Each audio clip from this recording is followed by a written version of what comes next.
अस्सलाम वालेकुम रहमतुल्लाह। आई होप कि आप सब ठीक होंगे। यार आज की वीडियो ग्रीस वर्क परमिट के बारे में है। आपको ये वीडियो थोड़ी सी लंबी हो जाएगी, लेकिन ये वीडियो आप लोगों के लिए बहुत ही अहम है, ख़ास करके जो ग्रीस जाने वाले हैं या जिन्होंने ग्रीस का अप्लाई किया और जो ग्रीस के ख्वाहिशमंद हैं, उन सब के लिए ये वीडियो काफ़ी इंटरेस्टिंग है। आपको पता है कि मैं कई बार ग्रीस की वीडियो के अंदर बोल चुका था कि ग्रीस का जो वेल्डर का जो स्किल्ड पर्सन बंदे हैं ना, उनका वीज़ा रिजेक्ट नहीं होना। और मैंने वेल्डर का आपको वीज़ा रेशो की बात की थी कि 99% आपका वेल्डर अगर है तो आपका वीज़ा रिजेक्ट नहीं होगा। तो इसी तरह हुआ, हमारे भाई है एक, उन्होंने वेल्डर का इंटरव्यू दिया, काफ़ी दिन हो गए थे उन्होंने इंटरव्यू दिया। तो उनका जो है वो बोल रहे थे कि 17 दिन बाद उनका पासपोर्ट रिटर्न हुआ। तो उनका वीज़ा माशाल्लाह लगा हुआ, सही है। उनके साथ कुछ लोगों के पासपोर्ट रिटर्न हुए।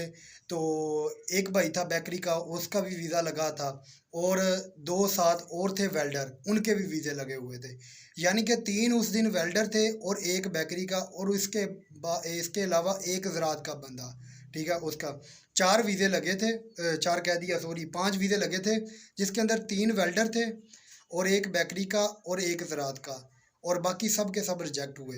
तो मैंने आपको कई बार बोल चुका हूँ, और उस दिन वेल्डर के जितने भी वीज़े लगे हैं ना, और सब के सब जिन्होंने बुलाई, एक बंदा तो जो मेरे साथ अटैच था, काफ़ी अरसे से मेरे साथ अटैच था कि भाई अब मेरा वेल्डर का वर्क परमिट आ गया, और मैंने एम्बेसी के अंदर इंटरव्यू भी दिया और उससे एम्बेसी के अंदर यकीन करे सिर्फ जस्ट 2 सवाल किए, इसके अलावा उसके साथ सवाल नहीं किया।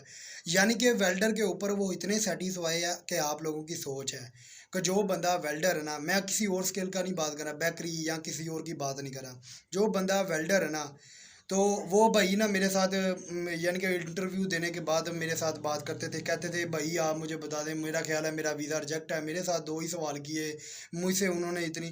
मैंने कहा भाई आप अपने ज़हन में रख लें, ठीक है। वो भाई इतने खुश हुए, यकीन, मैंने कहा आप अपने ज़हन में ये बिठा लें कि आपका वीज़ा लगना है, वीज़ा आपका 100% लगेगा इंशाल्लाह। तो वो इसी तरह हुआ, यकीन करें। तो बहुत ज़्यादा खुश हुआ। ज़ाहिर बात है कि आपको पता है कि इस वक्त जो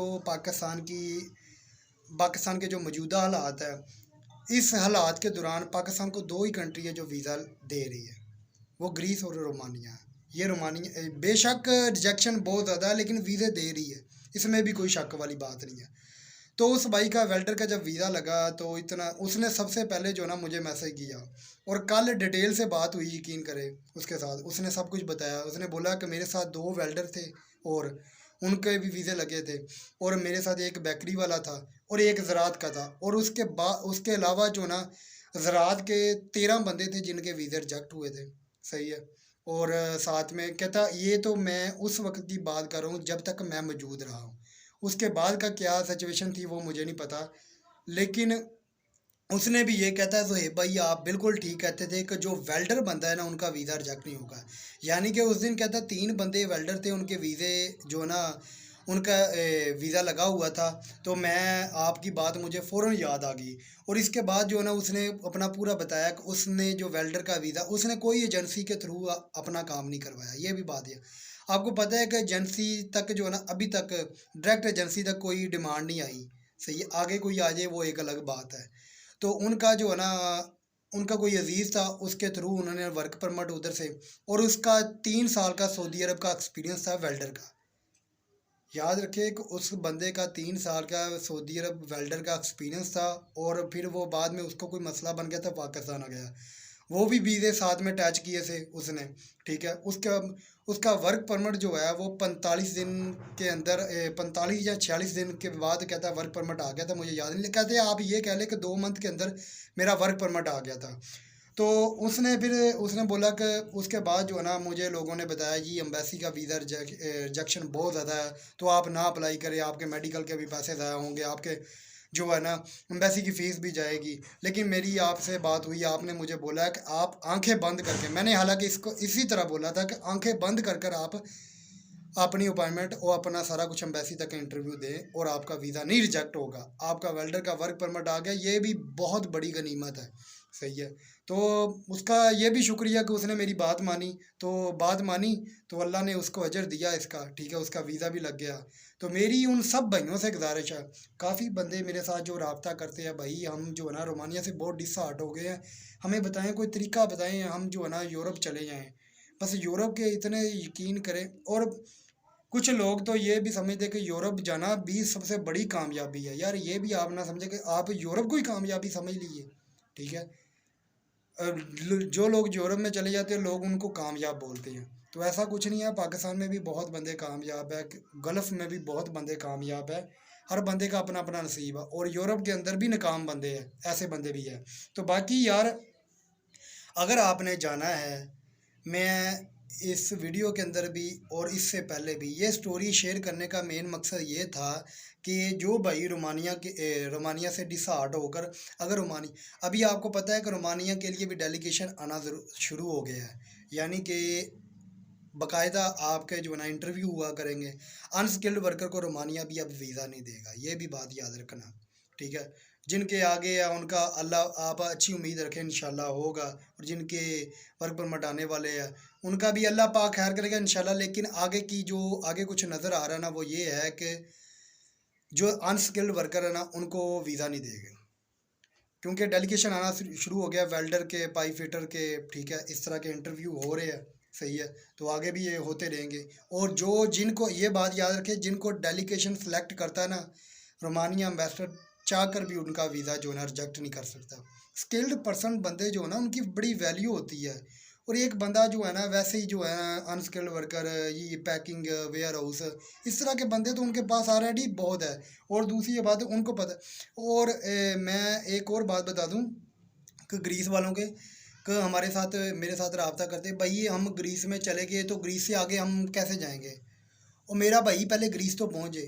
हमारे लोगों के मेन मसला पता क्या है, सबसे पहले जो है नेगेटिव सोच, वीज़ा रिजेक्शन का खौफ अंदर दिल के अंदर, ये हमें जो है ना कामयाबी की तरफ आने ही नहीं देता। और यकीन करें, आप जैसा गुमान रखेंगे ना वैसा ही आपके साथ होगा। अगर आप अच्छी उम्मीद नहीं रखते तो आपके साथ अच्छा नहीं हो सकता। लोग कहते हैं जी हम अच्छी उम्मीद रखते, अच्छी नहीं रखते। अच्छी रखें तो आप जो है ना हर बंदे के साथ बात ना करें, यार ये उसका हो गया मेरा भी रिजेक्ट ना हो जाए। जब ये नहीं, आप अच्छा गुमान रखें, इंशाल्लाह अच्छा ही होगा।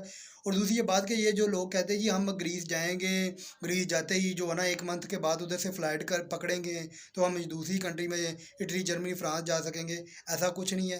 पहले ये सीन हो जाता था, लेकिन अब जो है ना ग्रीस वालों ने बहुत ज़्यादा इसके ऊपर सख्ती कर दिया। काफ़ी बंदों को एयरपोर्ट से उन्होंने जो है ना नहीं जाने दिया। उन्होंने बोला कि आप इधर काम के वीज़े पर आए हैं तो काम करें, सही है। यहाँ तक के लोगों को कंपनी से एनओसी तक निकाले हुए उनको भी फ्लैट पर नहीं जाने दिया। तो आप ये जो सोच कर जा रहे हैं ना, तो ये अपने जहन से निकाल दें, आपको नहीं जो है ना वो जाने देंगे आगे। बाकी इलीगल तरीके से अगर आप जाते हैं वो एक अलग सीन है। लेकिन मेरी आप सबसे गुजारिश है कि अगर आप जा रहे हैं ग्रीस, तो ग्रीस का सोच कर जाएं। आगे का पहले तो ग्रीस तो पहुँच जाए यार। ग्रीस पहुँचना कोई खाला जी का,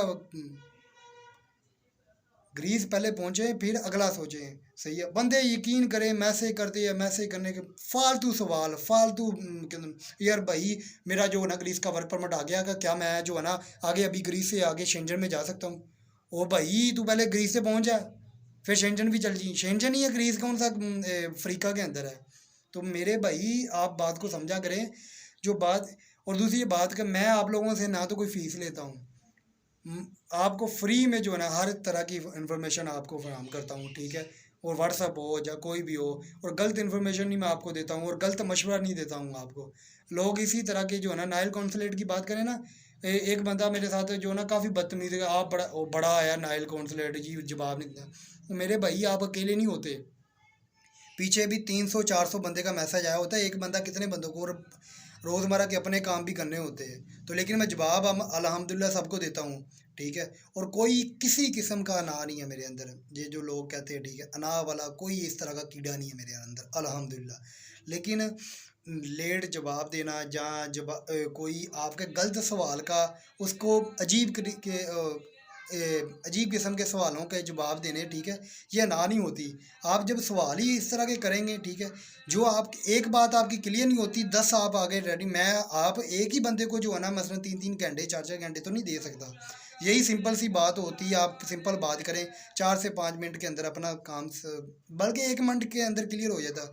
अभी 3-3 4-4 मिनट के आप इतने इतने लंबे मैसेज करेंगे, मेरे लिए सुनने बहुत मुश्किल है वो, सही है। और मैं 2 की स्पीड पर मैसेज सुनता हूँ, क्योंकि नहीं सुन सकता एक बंदा, कितने बंदों के साथ बात कर सकता है। तो बाकी मेरी मजबूरी को भी समझा करे। बाकी यार तो मेरा तो मैं तो जिस भाई की भी जो है ना, कोई भी है पाकिस्तान के किसी भी है, ठीक है। और दूसरी ये बात कि मेरे अपने जो है रोमानिया के लिए अप्लाई, जिनके केस मैंने वापस, अभी तक मुझे उधर से पेमेंट नहीं मिली और मैं अपनी जेब से पेमेंट दे रहा हूँ, यकीन करें कि ताकि जो है ना इनके दिल में ये ना आए कि मैंने यूट्यूब के थ्रू, यानी कि कुछ लोगों का ये है ना का अप्लाई किया, उनको अभी 2 मंथ से 2.5 मंथ हो गए हैं, वो बोलते हैं ये हमारा वापस कर दे, हमारा परमिट नहीं है, सही है। और उनको मैंने यकीन करे आगे तो आगे पैसे दे दिए होते हैं और उधर से पैसे मिलते मिलते भी तकरीबन 2 हफ्ते लग जाते हैं, लेकिन इन लोगों के अंदर सब्र 1 मिनट का नहीं होता। पता नहीं से भाई पैसे खा गया, सही है, अपनी जेब से, ताकि इनके जहन के अंदर गुमान ना गलत पैदा हो। फिर भी आप जो है ना मेरे बारे में इस तरह की बातें करें, फिर आपकी सोच है। बाकी उम्मीद है कि आपको ग्रीस के बारे में मुकम्मल समझ आ गई होगी। तो वेल्डर वाले जो है ना, आप कोई स्किल सीखे। वेल्डर वेल्डर की बहुत ज़्यादा डिमांड है, मैं बार बार आपको कह रहा हूँ, वेल्डर वेल्डर का वीज़ा रेशू बहुत ज़बरदस्त है। अस्सलाम वालेकुम रहमतुल्लाह।